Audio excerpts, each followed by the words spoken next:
E começando o vídeo de revisão dos episódios 457 e 458 do arco Itachi Shinden-Ren ou Itachi Shinden-Ren se vocês preferirem.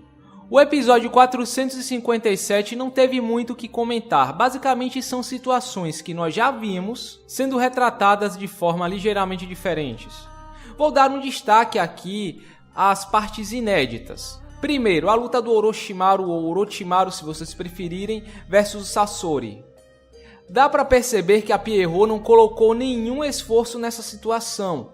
Não só numa questão de animação, que eu não vou focar aqui, mas também na condução da luta em si. Eu aqui esperando ver uma luta épica entre Edo Sandai Kazekage e Marionette Sandai Kazekage, mas eu acabei vendo algo que quase me deu sono. O Sandai Kazekage tem tantas habilidades que poderiam ser bem exploradas numa luta, mas a Pierrot fez o favor de colocar um olhando para a cara do outro durante 10 minutos. Pelo menos o Edo Tensei tem a desculpa de que a técnica ainda não está completa e o Orochimaru não controla o negócio direito. Mas o que justifica o Sasori ficar fazendo a mesma coisa e não usar nem 10% do poder do Sandai? Ele fez isso contra uma menina e uma velha, mas não fez isso contra o Orochimaru? Bom, depois disso eles acabam fazendo mais uma missão para matar um psicopata imortal, que é o Hidan, mas no fim eles acabam recrutando ele na organização. Foi algo bem diferente do que nós vimos naquele extra do jogo mostrando como cada Akatsuki foi recrutado. Tiveram umas coisas ali que eu achei bem engraçadas. Primeiro que o Hidan tá usando uma roupa moderna que deixou ele bem estiloso. Talvez alguns de vocês até estranhem isso, mas no mundo de Naruto também existem roupas assim, roupas contemporâneas. Vamos lembrar do Gatô e do Kuronin. Também não deu para não dar risada do momento em que o Hidan encontra a Akatsuki, e pergunta se eles são uma banda porque estão vestidos da mesma forma, Eu me pergunto se é isso que as pessoas normais pensam quando veem a Akatsuki. Vamos pensar um pouco, Você vê um cara de sobretudo, com nuvens vermelhas, jeitão de mal encarado, unha pintada, você vai pensar que é o quê? É um ator de circo ou então é um músico dessas bandas de rock japonês super hardcore que pintam a cara e o caralho a quatro, Essas bandas de J-pop. Pô, se a gente for pensar por um certo ângulo, foi extremamente bem pensado, Afinal, quem é que vai pensar que somos uma organização criminosa se nos vestimos de forma tão espalhafatosa assim? Mas brincadeiras à parte, isso é meio que um estilo das organizações criminosas nos tokusatsus, animes e jogos. Equipe Rocket e Shadaloo que o digam, Nenhuma organização criminosa iria usar um uniforme padronizado que identifica claramente de que facção você é. Isso é impossível no mundo real, Mas na ficção a gente tem Equipe Rocket, Akatsuki, Hydra e tantas outras, Os caras se vestem da forma mais maluca possível para se aparecer, para dizer, olha governo, eu tô aqui. E no fim do episódio, Itachi vai até Konoha e acontece o que nós já sabemos. Agora vem o polêmico episódio 458. A primeira metade dele foi um resumo do que nós já vimos do momento em que Itachi entra na vila até a sua morte, então não tem muito o que falar sobre isso. Porém, na segunda metade dele, nós finalmente voltamos à guerra, onde tem aquele acontecimento muito polêmico e discutido até hoje.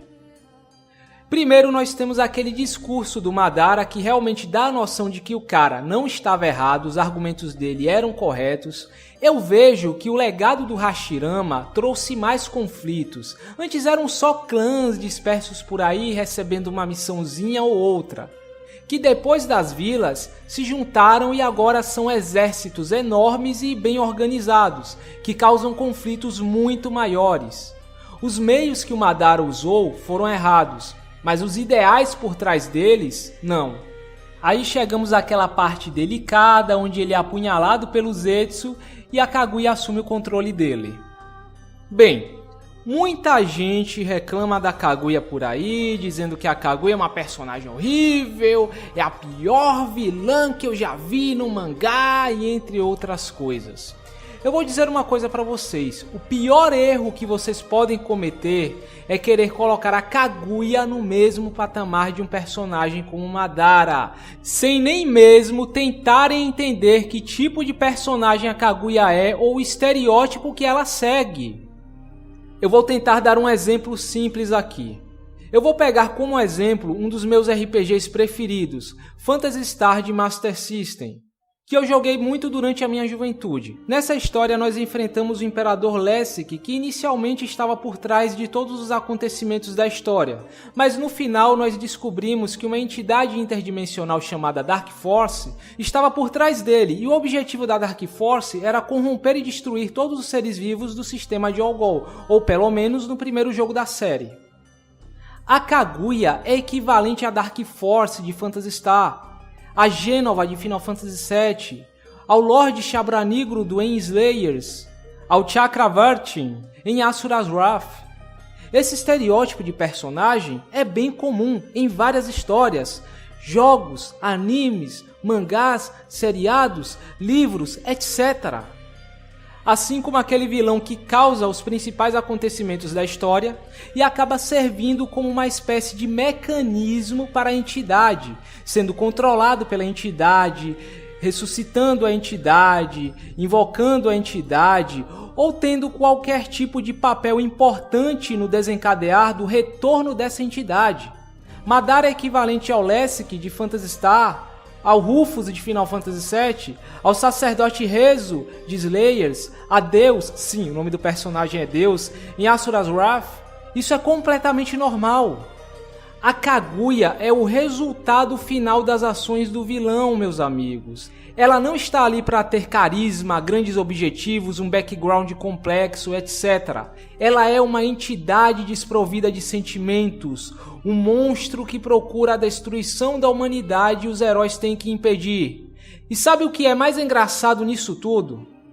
É que a grande maioria que reclama da Kaguya já viu esse tipo de situação em outra história e gostou assim mesmo, sem nem se dar conta que é o mesmo tipo de situação, é o mesmo estereótipo usado.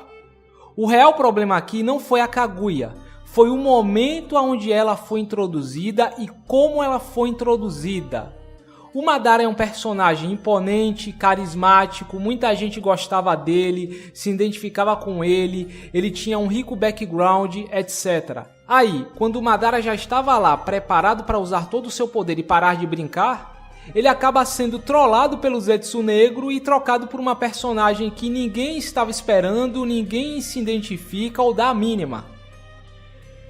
A Kaguya foi introduzida muito tarde na história, num momento completamente inoportuno. Se o conceito dela tivesse sido introduzido mais cedo na história, com pequenas menções sutis aqui ou ali, fazendo com que as pessoas se acostumassem com a personagem e tivessem uma certa expectativa para vê-la, como aconteceu com o Rikudo Sennin, e o Madara tivesse no mínimo, feito alguma coisa antes de ser dominado por ela, talvez lutando contra o Naruto e o Sasuke, dando um couro nos dois, e antes de dar o golpe final isso tivesse acontecido, eu acho que todo esse rage com a personagem seria bem menor. Pois a Kaguya, no final das contas, é nada mais do que o Jubi tomando o controle do Madara. Eu lembro que nessa época a teoria mais aceita de como Madara poderia ser derrotado era justamente essa, ele sendo dominado pelo Jubi, perdendo o controle e dando uma brecha para o Naruto e Sasuke conseguirem derrotá-lo. E foi exatamente o que aconteceu, só que a Kaguya não foi uma personagem que criou empatia no pessoal. Se fosse o Jubi, lá um monstro descontrolado e deformado, talvez o pessoal teria aceitado melhor, mesmo sendo exatamente a mesma situação. E terminando o vídeo, meus amigos, eu devo dizer que o Itachi Shinden foi um excelente arco, eu gostei muito dele, porém ele infelizmente foi mais como um filler do que uma boa adaptação da Light Novel. A Light Novel é 1000 vezes melhor do que este arco. Porém, como filler, ele foi muito melhor do que a média. Não é um arco que eu chamaria de ruim. Mas a Pierrot só precisava pegar aquele enredo ali da mesma forma que tem na Light Novel do Itachi e adaptar para o anime. Era só isso que eles precisavam fazer, mais nada. Já seria perfeito por si.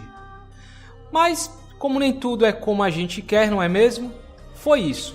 Eu não achei ruim, mas também não achei excelente. Então é isso, meus amigos. Eu fico por aqui e nós nos vemos no próximo vídeo.